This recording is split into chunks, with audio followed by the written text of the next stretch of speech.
एक बात तो आपने देख लेना, ये विरोधी महाकुंभ पर सवाल उठाने लगे हैं और सवाल उठाने का कोई भी मौका ये छोड़ते नहीं है दर्शकों। लेकिन दर्शकों, जब मैं आपसे बात करता हूं तो आप सोचेंगे कि मैं पीएम मोदी को सुनवा दूंगा, योगी आदित्यनाथ को सुनवा दूंगा, तो आप मान जाएंगे। नहीं, आज मैं ऐसा नहीं करूंगा दर्शकों। आज मैं जब प्रयागराज में खड़ा हुआ हूं तो आपको उन भक्तों की गवाही सुनाने वाला हूं जो प्रयागराज में हैं, जो एक एक तस्वीर देख रहे हैं, और उन्हीं के मुंह जबानी आज आपको बताता हूं। आप खुद तय करिए और सुनिए इन्हें कि वो क्या कह रहे हैं। कोई पैनिक नहीं, अफवाह अपना गलत चीज़ है और कुछ नहीं हुआ है। थोड़े बहुत अपने धक्का धुक्की किए हैं, उसमें प्रशासन कोई गलती नहीं है। प्रशासन बहुत अच्छा कार्य कर रहा है। जो हम गड़बड़ करिए इसी वजह से भीड़भाड़ और ये लोगों को दिक्कत हो रही है। भक्त लोग भी नियम और कानून का पालन करके और जो बंधन डाल के दिए उस तरह से जो जाएंगे आप, तो कोई भगदड़ वगैरह नहीं मचेगी और किसी का भी नुकसान नहीं होगा, जान जीवित वगैरह कोई हानि नहीं हो सकती है। अब दर्शकों, आपने देख लिया ना, ये राजनीति नहीं, पूरी सच्ची तस्वीर मैंने आपको दिखाई। अब दर्शकों, जो लोग इस समय महाकुंभ आ रहे हैं उनके लिए आज मैं बड़ी बात बताने वाला हूं, और ये आप अपने परिचित लोगों को जरूर बताइएगा कि जो जहां से आ रहा है वहीं पर स्नान कर सकता है, वहीं पर पुण्य कमा सकता है। ऐसा मैं क्यों कह रहा हूं दर्शकों? लगातार मेला क्षेत्र में अनाउंसमेंट किया जा रहा है कि वाराणसी और जौनपुर से आने वाले कहां स्नान करेंगे? ऐरावत घाट है, आप वहां पर स्नान करिए दर्शकों।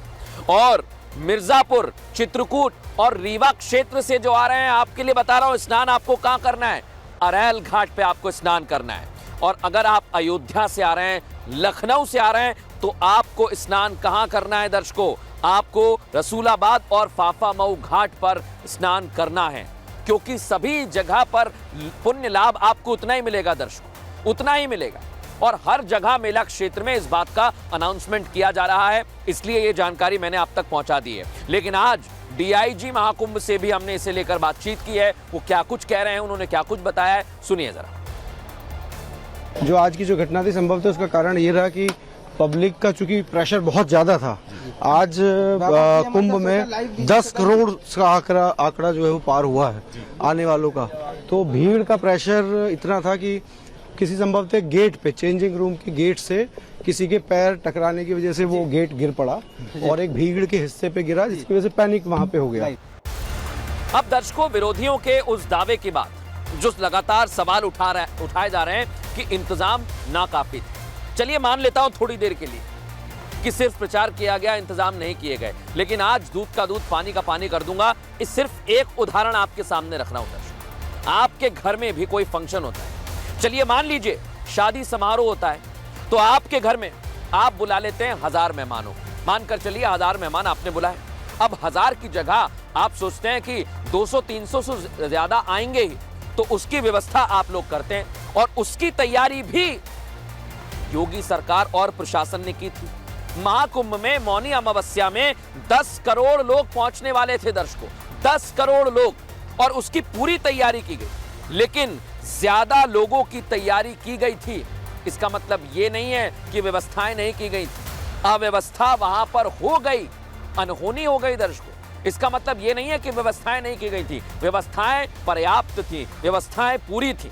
लेकिन क्या हुआ दर्शकों, क्यों हुआ दर्शकों, यह मैं आपको बताता हूं। महाकुंभ में व्यवस्थाएं कैसी हैं, आइए जरा आपको बताता हूं। मौनी अमावस्या पर दर्शकों 10 करोड़ स्नान, 10 करोड़ लोगों के स्नान का दावा किया गया, और इसे पूरे मेला क्षेत्र को 10 जोन, 25 सेक्टर, 56 थाने और 155 चौकियों में बांट दिया गया था। और इतना ही नहीं, श्रद्धालुओं के लिए 1000 से ज्यादा मेडिकल फोर्स तैनात की गई थी। और जो आंकड़े मेरी टीम ने बताए, 2 लाख से ज्यादा मरीजों की ओपीडी की व्यवस्था की है। सोचिए आप, माइनर ऑपरेशन से लेकर मेजर सर्जरी तक की हाईटेक व्यवस्था यहां पर की गई है। 1 लाख पुलिस और पैरामिलिट्री फोर्स के जवान भी दर्शकों तैनात किए गए हैं। और इतना ही नहीं, संगम नोज पर घुड़सवार पुलिस तैनात है और एक इमरजेंसी द्वार बनाया गया, एग्जिट, कभी भी वहां से आ जा सकते हैं। लेकिन दर्शकों, आप सोच रहे होंगे कि मैं तमाम तरह की बातें कर रहा हूं, लेकिन भगदड़ क्या हुआ, भगदड़ कैसे मची, और भगदड़ को जिसने देखा, आज उन लोगों की गवाही आपको सुनाने वाला हूं।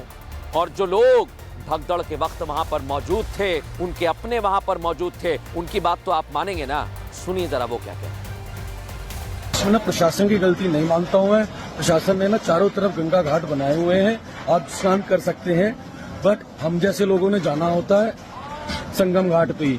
और कुछ लोग ऐसे होते हैं चुन्नी बांध के ग्रुप में रस्सी बांध के पकड़े चलते हैं, आगे वाला बंदा धक्का दे रहा होता है, पीछे वाला बंदा फॉलो कर रहा होता है, साथ में लगा देखते नहीं कौन कहाँ जा रहा है। भगदड़ इसी से मचती है। वहाँ पर नहाने की जब गए ना, सब अपने में अपने धक्का धुक्की करने निकलने के लिए चाहे जाने के लिए, उस टाइम वो बहुत भीड़ बढ़ गई थी। सब ऊपर ऊपर ऊपर चढ़ रहा था, ढकेल रहा था एक एक ऊपर में। पब्लिक मतलब आड़ी हो रही है, उनके ऊपर से निकल रहे हैं आदमी, उनके ऊपर से रोड। कहाँ से आए वो उतना भाग के लोग, उन्होंने सामने वालों को ही नहीं देख रहे। अब सुना ना दर्शकों आपने, ये तो वही लोग थे जो आपको बता रहे थे, लेकिन आज मैं उन लोगों की पोल खोल रहा हूं जो लगातार महाकुंभ पर राजनीति कर रहे हैं, और उसमें सबसे टॉप पर हैं अखिलेश यादव। अखिलेश जी की तो सरकार थी यहां पर, तब महाकुंभ का आयोजन हुआ था 2013 में, और तब 36 लोगों की जान चली गई थी, वो भी दुखद था दर्शक। लेकिन उस समय अखिलेश यादव खुद सामने आए मीडिया के सामने और कहने लगे व्यवस्थाएं बहुत अच्छी हैं लेकिन राजनीति नहीं होनी चाहिए। तो अखिलेश जी, मेरा सवाल आपसे यह है कि अगर 2013 में राजनीति नहीं होनी चाहिए थी तो आज सनातन के महासमागम पर राजनीति क्यों की जा रही है? क्या ये आपकी मजबूरी है? सुनिए जरा 2013 में क्या कह रहे थे। कुंभ जैसी जगह, पवित्र जगह पर राजनीति की कोई जगह नहीं होनी चाहिए। अभी पहली प्राथमिकता कोई हो, सरकार में चाहे हम हो चाहे केंद्र सरकार हो, सबका यही पक्ष होना चाहिए कि इंतजाम कैसे हो, जो पीड़ित है उनका इंतजाम कैसे बेहतर हो जाए। अब दर्शकों, एक बात मुझे समझ नहीं आती, शख्स एक ही है लेकिन अलग अलग मौकों पर अलग अलग तरह की बातें करने लगते हैं, और अखिलेश यादव बिल्कुल वही है। घटना एक हुई है, वहां पर भी घटना हुई, यहां पर भी घटना हुई, लेकिन उस घटना पर अलग बात कहते हैं, इस घटना पर अलग बात कहते हैं। आप ये कैसे कर लेते हैं अखिलेश जी? बड़ा मुश्किल है ये। लेकिन एक बात आज मैं बताता हूं, कुछ भी हो यहां पर, व्यवस्थाओं को लेकर राजनीति हो या कुछ और हो दर्शकों, योगी के प्रशासन ने भगदड़ के बाद हालात को फौरन काबू में किया। ये तस्वीर मैं खुद देख रहा हूं इसलिए आपको बता रहा हूं। लेकिन सरकार ने व्यवस्थाएं की तो शहरी विकास मंत्री उस दौरान थे आजम खान, समाजवादी पार्टी सरकार, और उनको दी गई थी मेले की जिम्मेदारी। यानी 2025 में तो योगी सरकार ने फौरन काबू पा लिया, लेकिन उस दौरान आजम खान ने कैसी बातें कर दी थी आप सुनेंगे तो दर्शकों आप चौंक जाएंगे। सुनिए जरा आप। यूं तो यह हादसा रेलवे स्टेशन का है और मेरे इंतजाम की परिधि से बाहर का है।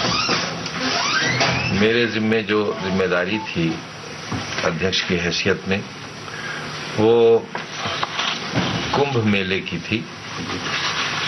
रेलवे स्टेशन की जिम्मेदारी तकनीकी तौर पर मेरी नहीं थी।